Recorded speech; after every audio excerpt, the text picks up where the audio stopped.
Okay, the game we played, the license tag, right? So, what I'm learning, I've been looking through the responses. So if you read the book, if you've read any of the book and you responded to the Google form, gave us takeaways, questions. So what we're learning is that this whole culture of honor thing is a lot like those license plates, right? What's it saying? What does it mean? Like, is there a hidden message I should be looking for? It can be really kind of crazy. So I tried to look through the comments, which by the way were fantastic, and just look for common themes, right? Like things that came up over and over and over again. Some of the things that came up a lot, it's challenging. Identity came up a ton.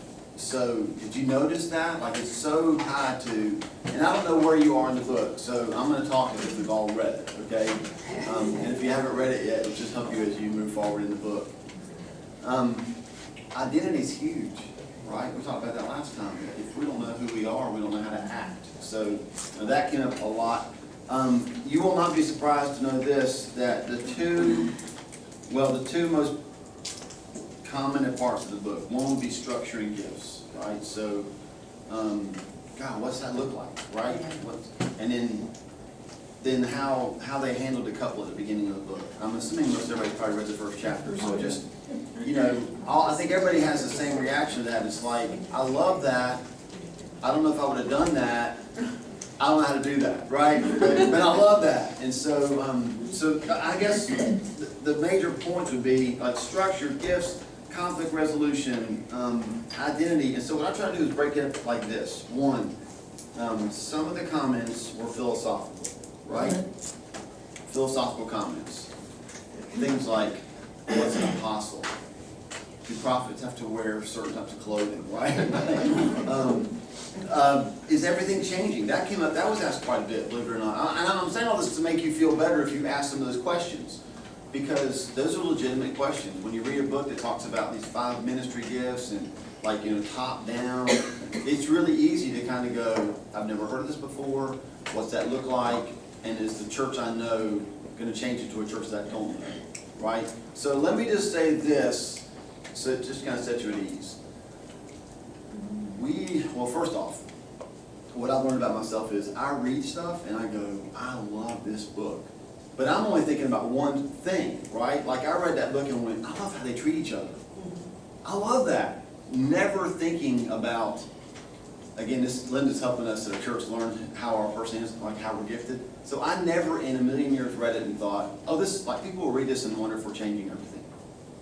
Because I read it and went, I love how they did that in the first chapter and how they honor each other all the way through. That's all that I took away from the book.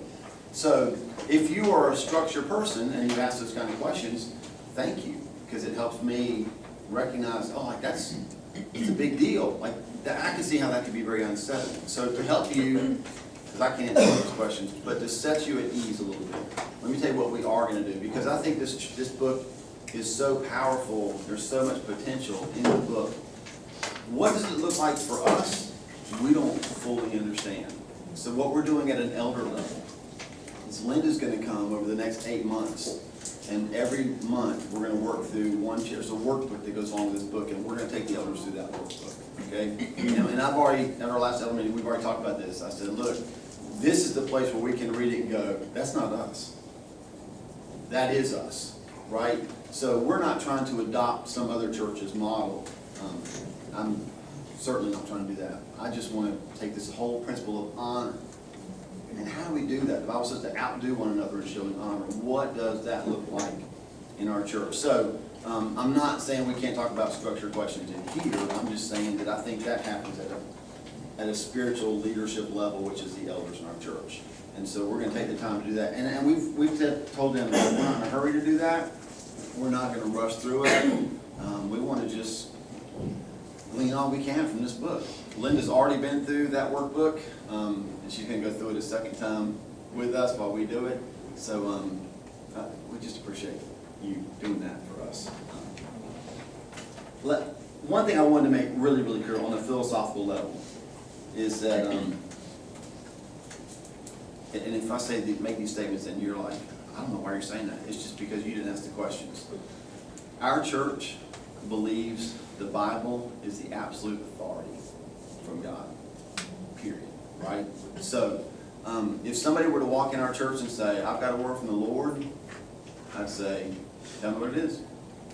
And if they said something that was absolutely not even close to the Bible, they didn't get a word from the Lord, right? So, I'm saying that because not everybody has the same background, right? I joke about being in Pentecostal backgrounds where I've heard people say that, thus says the Lord, and then whatever came next was clearly not from the Lord, right? But if you've not been in those environments, even the word thus says the Lord will freak you out, right? And that's all part of the honor thing, hearing each other's perspective, kind of knowing where people are coming from. So there's nothing that will ever supersede that. I think you already know that. I just want you to hear me say it, right? So then, those are philosophical questions.